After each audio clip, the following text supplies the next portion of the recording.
have Kristi Scales live and in person. How are you? I'm doing well, especially after I get my grilled roll-ups. See? I love Taco Bueno. Are you more of a beef or chicken? Beef. Okay. Yeah. But I know I should do more chicken because it's like healthier, I guess. I don't know. Combo it up. Get all of them. But see, they're local, right? So we love our sponsors that are local. I think they're based out of Farmers Branch, their headquarters, actually. I believe so. So, yeah. Okay. Yeah. I'm learning stuff all the there time. we go.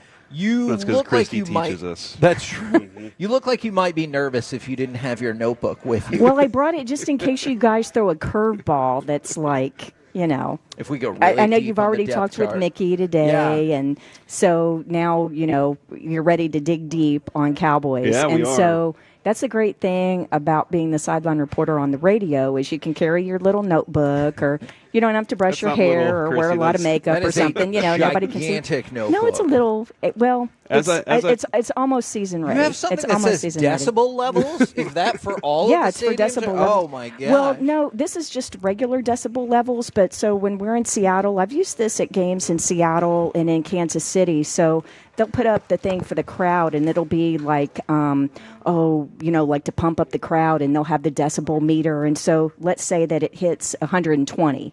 Well, I can turn to my little notebook here and say, 120, that's the equivalent of an ambulance siren or a shotgun, or if it'll get up to 130, and that would be really unusual, but that's the equivalent of an air raid siren. There we go. So, on the radio, you have to describe things, right? Because Yeah. you can't show the meter. You have to talk about it. Well, here's the scary part. If it gets to 121, her notebook says you should only experience that for 7 seconds in an 8-hour time period. Okay. or else Exactly. you All right. risk hearing loss. So, maybe some of the little ear sound stoppers. I know I'm Earplugs. Yeah, He's Yeah. got it. He's Yeah. got it.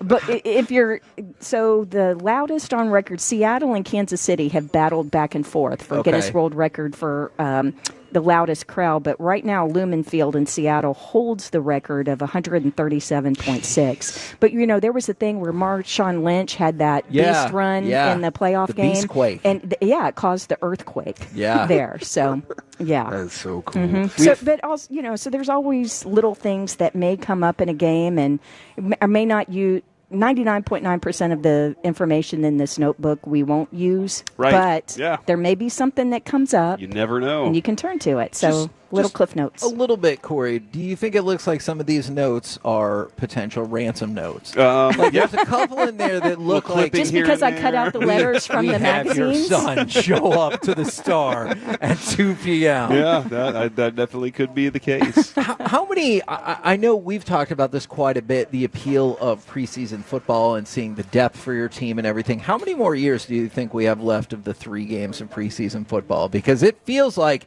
it's a 20-game package. Jerry said that a million times, and we're getting closer. Yeah, maybe 3 towards, seasons. Yeah, 2 or 3 seasons. Okay. It's going to be an 18-game schedule. And then it's just 2 And it preseason. shouldn't be. I am so against that. 18 regular season games, horrible idea. You can't get these guys through a 16-game regular season schedule health-wise. I'm thinking from the perspective of sideline reporter, where 90% of what I do is injury-related, right? Or you see during the week what these guys go through to try and get ready. And by the way, what a tough schedule the Cowboys have this year.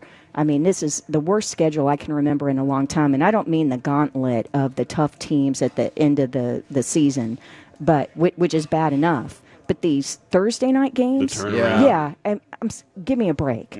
So don't talk about player safety, and That's true. then do a schedule like this. And the Kansas flex City, on some of these games now. Yeah, horrible. So, I am against the 18-game regular season just from a health standpoint, but there's too much money. Yeah. And as they negotiate the new broadcasting contracts, that's what it's going to be. So, and the players, I think what the players should do, certainly the revenue will increase, so the salary cap will increase. The player share of the pie will, the share will be the same, but the pie will be bigger. Yeah. But the thing is, what they really need to go for is not only the guaranteed salaries, but the expanded rosters. So if you expanded the roster from 53 to maybe 56 or 58, and that's not a small, little blip for the owners. There's a lot that goes to that because it's not just a base salary. But if you introduce a second bye, that I think naturally expands the TV contract Yes. and ups the money. That feels like a decent way to offset some of that. Well, and that would help with expanding to Europe and Australia and all these other games that they want to do internationally. That would certainly help scheduling with that, but it would also put the Super Bowl into the MLK weekend, right? Which is what they want. Yeah. Is the holiday weekend. So yeah, so they can have okay. Oh that yeah, makes, yeah. Make it like a real interesting. An because actual the Super Bowl is like an unofficial national Yes, it holiday, is. right? Yeah. And so and so many people Want Monday off. Yeah, they take it off anyway. Yeah. So What do you, since you were just talking about international, like that part makes a lot of sense to me. Just when you end the season, the mechanics of getting there, I'm with you. Don't make a lot of sense. What do you think about the idea that the NFL's goal is to have 16 international games per season? That way, every single team will be in an international game one way or another. oh, it's happening. It's going to happen. I have no doubt about that.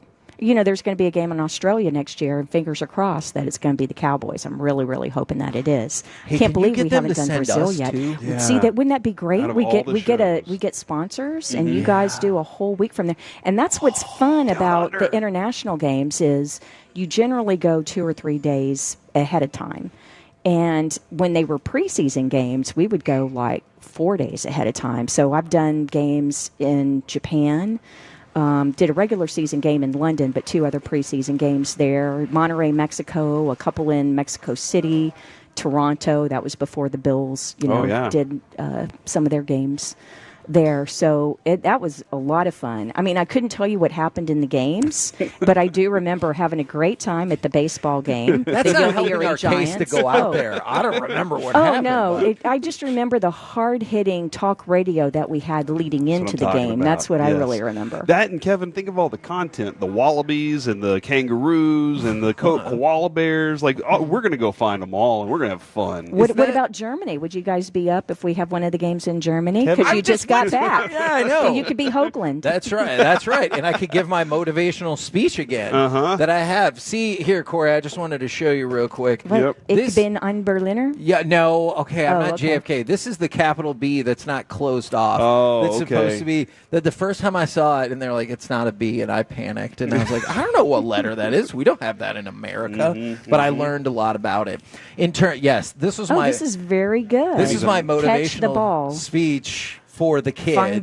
Fangden ball. Oh, no, that sounds ball. bad. Den ball schlagen. Do not make a drop of that.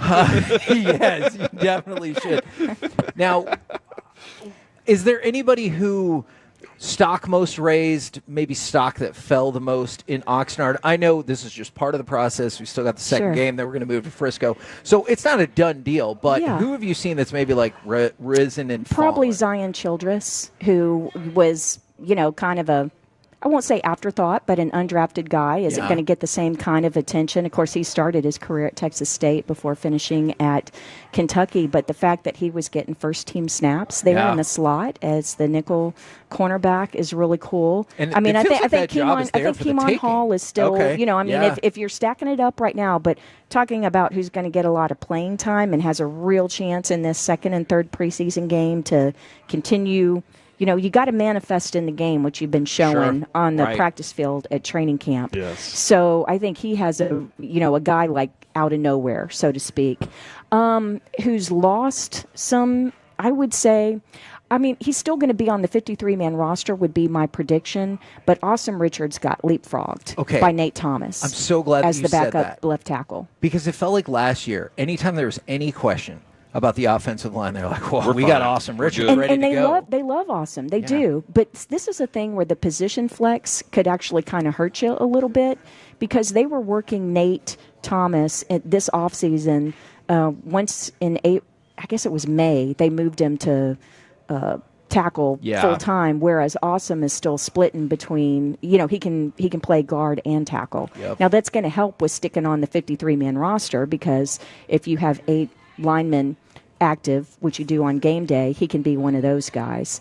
I think this is the reason why TJ Bass is getting work as your backup center, right? I mean, they know that he's the reliable guard and stuff, but that's kind of unfair to Awesome to say that his stock has fallen because they still really like him. But I mean, Nate Thomas has been working in place of Guyton On a team where you can see multiple positions where you're like, I'm really worried about some of the injuries, so I want depth there.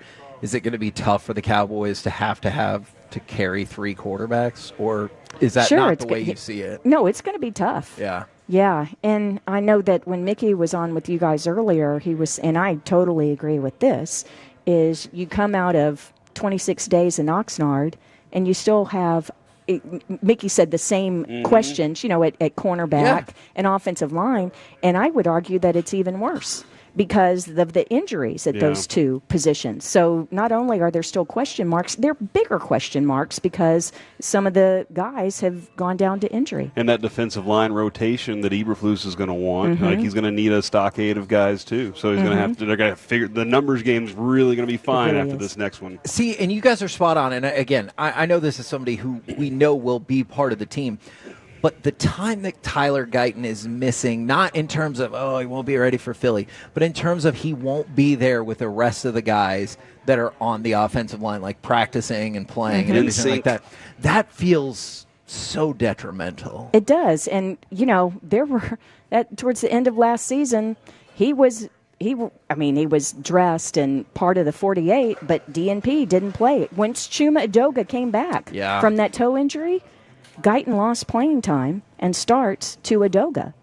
So, and of course, Edoga got injured in preseason, and he might have been your starter on the first game. I'm not sure about that. No such concerns about Tyler Booker not being the real starter. No, but I am excited that I love preseason. Well, I won't say I love preseason games, but I appreciate the preseason games just for not only the evaluation, but from the perspective of the radio broadcast, they're always great Rudy stories, right? Yeah. And except they're real. Can tell, okay, except they're real. Right. Yes. And I know we talked about this a little bit in Oxnard, but a guy like Tyler Neville, who ended up with 2 catches last week, and Fairweather actually had 3 catches, I think, to lead the team, or 4.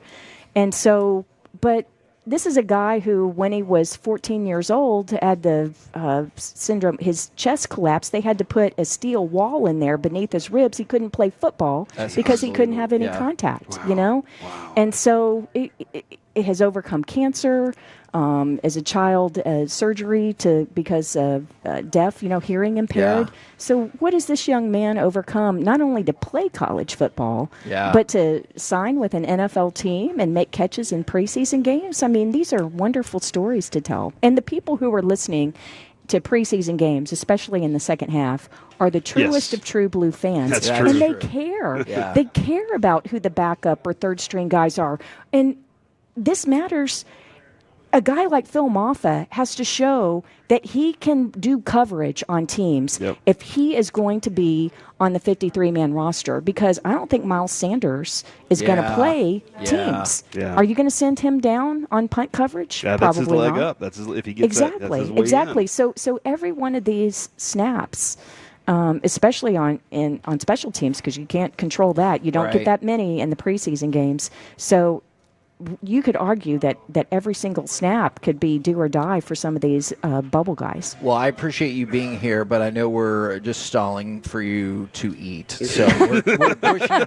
She's I'm here. getting this $6 It's lunchtime. party. That's right. Let's see. I got $20 cash, so that's 3 Oh, party my gosh. boxes. That's good, yeah. 3 party That'll boxes. do Factored in the tax. Yeah, I like it. and maybe a Kristi, drink. thank you very, very much. Thanks for having me on.